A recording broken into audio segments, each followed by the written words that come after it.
దేవునికి స్తోత్రములు. మీ అందరికీ నా వందనములు. ఈరోజు దేవుని వాగ్దానము. ఆహారం అనుగ్రహించుచు ఉల్లాసంతో మీ హృదయములను నింపును. అపోస్తుల కార్యములు 14వ అధ్యాయము 17వ వచనము. లోకరక్షకుడైన మన యేసయ్య మన ఎడల విడువక కృపచూపుచున్నాడు. మనకు అనుదినము ఆహారం అనుగ్రహించుచు ఉల్లాసంతో మన హృదయములను నింపుచున్నాడు. మనం అందరము మన తండ్రి ఆజ్ఞలను కట్టడలను పాటించిన ఎడల తండ్రి మన జీవితంలో ఉన్న లోటులను కొదువులను తీసివేస్తాడు, సమృద్ధిని కలుగజేస్తాడు. మన ప్రభువుకి ఎల్లప్పుడూ విసుకక ప్రార్థన చేయాలి.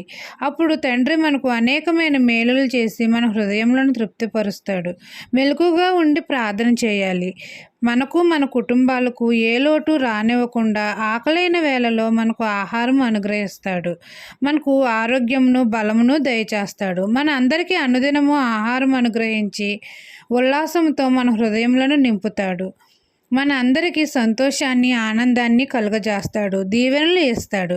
ఈ దిన వాగ్దానం మీ నా జీవితంలో నెరవేరాలని కోరుకుంటూ దేవుని సువార్త పరిచర్యలో మీ సహోదరి. ఆమెన్.